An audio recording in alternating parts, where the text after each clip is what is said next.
Sometimes where you put the emphasis makes all the difference, right? I love you. I love you. I love you. Same three words, three very different meanings, with the emphasis and the meaning being strongly shaped, of course, by the context that is implied by the different words that are spoken. It seems to me that the first line of the 23rd Psalm should be read like this: "The Lord is my shepherd." I'd rather like the modern translation that you might have read on the bookmark that we sent home in the stewardship, the annual giving campaign letter this week. Hopefully you received it. Maybe you even read the letter. Maybe you saw that we gave you a gift bookmark to help you remember the 23rd Psalm. The modern translation that's listed on that bookmark says, "You, God, are my shepherd."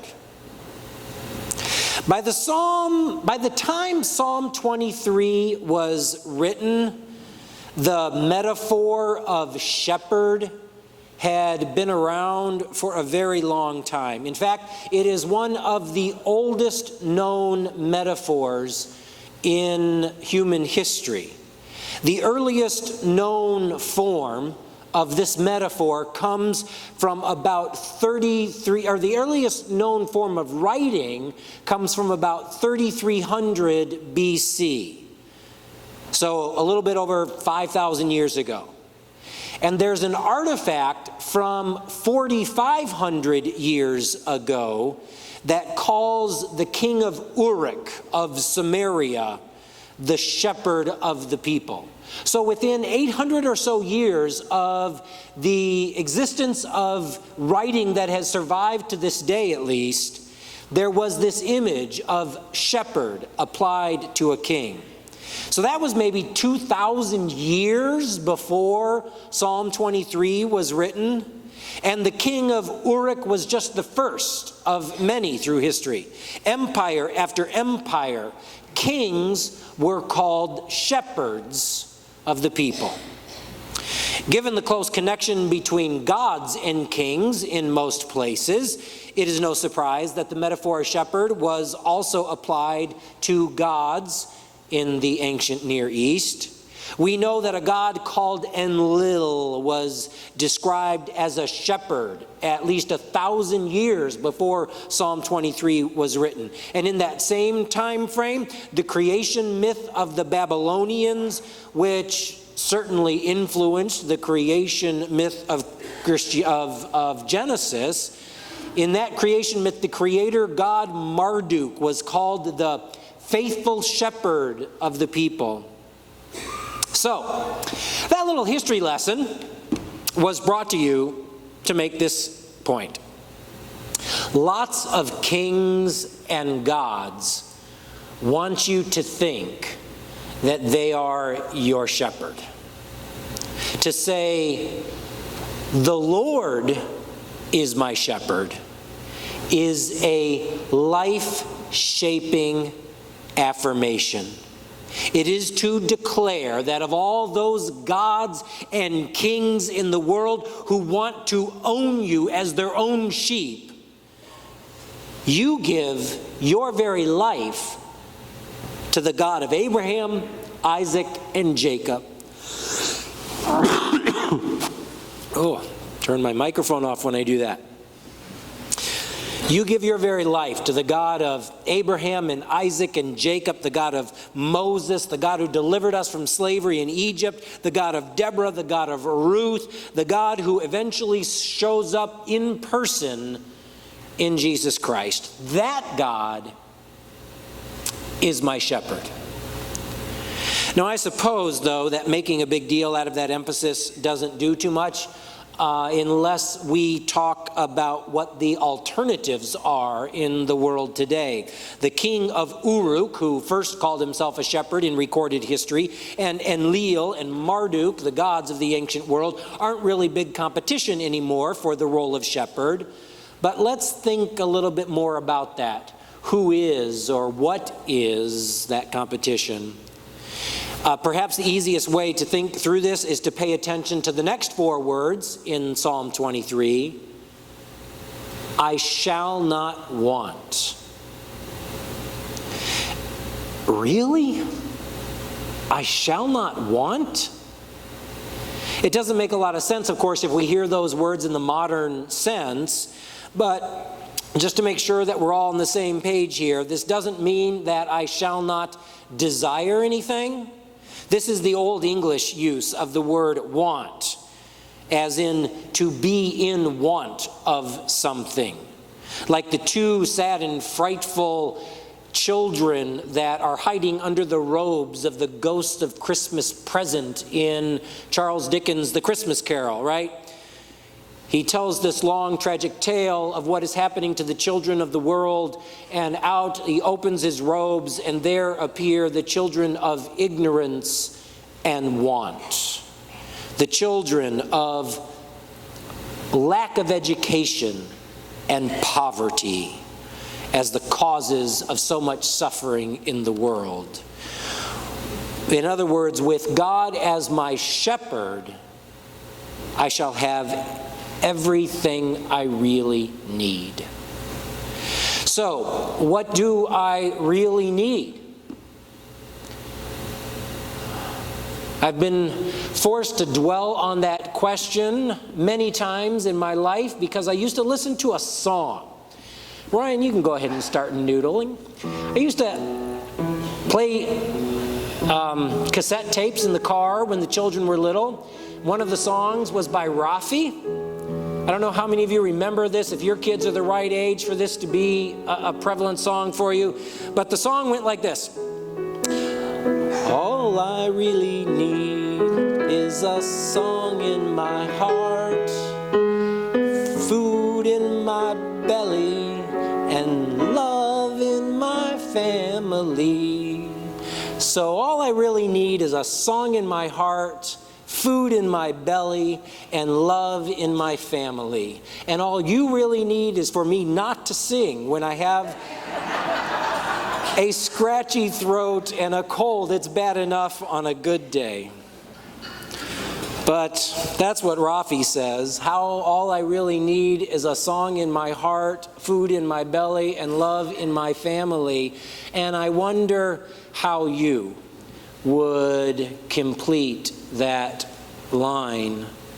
All I really need is a high-paying job. All I really need is food from Trader Joe's. All I really need is a vacation home for my family. No, of course not. In spite of how we sometimes actually set our priorities in life, we know deep down that that kind of stuff doesn't matter. Never once have I stood up at someone's funeral and said, you know, the really great thing about this woman is how rich she was. I've never said once, the great thing about this guy is that he knew how to make the big bucks. No, you know what I talk about at funerals. I talk about integrity and respect and kindness and generosity. I talk about love. I've been doing a lot of phone interviews in the last month or so for candidates for our Director of Youth Ministries position. You all got your letter a week or so ago of Jer's departure here in the next few weeks, and we will miss Jer dearly. And the kids, the young people of this congregation especially, will miss him dearly. But we will find a way to carry on the ministry that we have with young people. So I've been interviewing some candidates by phone. And one of the questions that I've asked each one of them as we go along is, what is going on in the faith lives of the kids this age? What is going on in the faith life of 12 to 18-year-olds? What are those deep issues that you would try to tie into in your youth ministry? And after not being too impressed with the first couple of answers that I heard from the candidates, I started wondering how I would answer that question. And so, as I usually do when I'm trying to get my creative theological juices flowing, I started flipping through the pages of authors, of books by authors that I really trust. And I found what was almost a throwaway comment in one of my favorite writers, but something that just struck me as just right. What young people are searching for, what they really need, is security and significance. Young people need security. They need it in the basic physical sense, of course, and when that is violated through abuse or neglect, like those wounds go deep, right? But it is much more than that, of course. That's a baseline, but there's more. They need the security of knowing that they're okay, that who they are is okay. It's not just emotional security. It's not just like feeling okay about themselves. It's like the security of identity. Who I am is okay. It's good. I've always thought that one of the greatest gifts that my own family gave me was this sense of security of my identity. I was okay. I was good as a person. I think I didn't realize what it really meant for that to be missing in life until I served as the chaplain at a juvenile detention center in Rockford. I didn't even realize that all kids aren't so lucky. Many of those kids had to find their security by building walls around themselves. Walls of, emotional distance, walls of gangs, walls of anger. One of those deep needs of young people is security. And they also need a sense of significance as well. And this is more outward looking. They need to know that their lives are going to matter. They probably aren't going to change the world as a 16-year-old, but they're getting ready. They're learning, they're building skills, they're building confidence. Maybe in some small ways right now, but hopefully in expanded ways in the future. They need a sense that their lives are going to matter. And really, how different are we when we get a little bit older? I look at 25-year-olds I know, and I think the same things are at play. You're still settling into that security of your identity, getting that locked down, making sure you know who you are and that it's okay to be who you are. And you're really searching for significance at that age, planning a career perhaps, and those relationships that you matter to hopefully at least one other person, and maybe more than that. And then, 45 wasn't that long ago for me, getting farther back there. That security of identity at 45 was pretty solid for me because thank God I have a lot of people who love me and affirm that in me. But maybe you begin to think more about significance. And isn't that where a lot of that so-called midlife crisis stuff comes from? From a sense that here I am, 35, 40, 45, whatever it is, and yet I haven't nailed down that significance thing yet. And what about 65? I imagine some of you in the room who have seen that age can still see those things at play in your own lives. Security about who you are. It may be changing over your lifetime, but what it is right now, security about that, and that your life, even now at 65, you're not even old yet. Your life is significant. And 85, I can't imagine I can explain what it must be like at that age. Some of you are experiencing it, but I bet that those same issues are at play. Security of your identity and the significance of your life. Perhaps looking back more than looking ahead. Isn't that all we really need? Security and significance. And that's why this metaphor of the shepherd is so ancient. It's all right there. That's why it goes back almost as far as we have human records going back to anything. And it's why it is so significant to say, "The Lord is my shepherd." It would spoil the metaphor if I laid it out too much.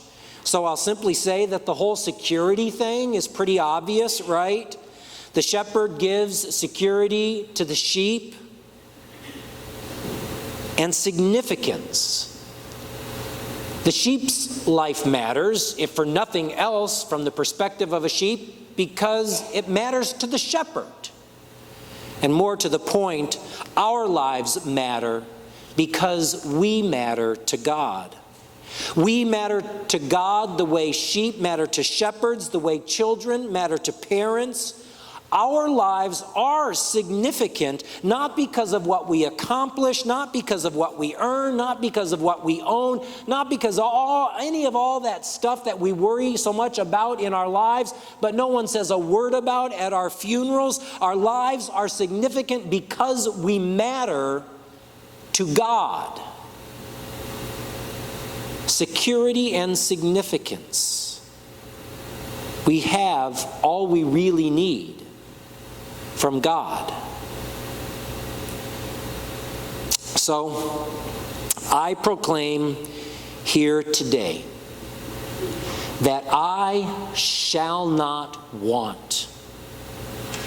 I shall have everything I really need. Security and significance. Because the Lord is my shepherd. And I want you to join with me and to own it for yourselves this day. I shall not want. I have everything I really need. Because the Lord is my shepherd. Security and significance are mine. Because the Lord is my shepherd. Remember that, my friends. Every day of your lives, at 15, 25, 45, 65, 85, your security and your significance are assured because the Lord is our shepherd. Amen.